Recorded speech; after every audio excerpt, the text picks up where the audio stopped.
May problema ba ang buhay mo? Huwag kang mag-alala. May advice ako. Pakinggan mo.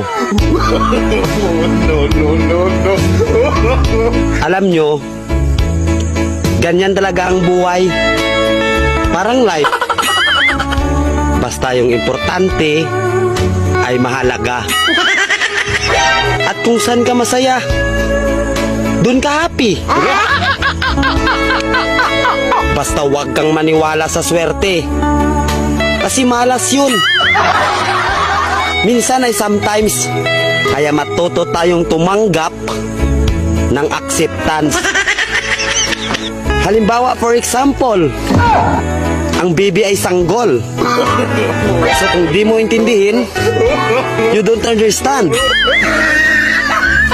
Basta kaibigan, lagi mong tatandaan that wherever you go are there. At the end of the day, ay gabi na.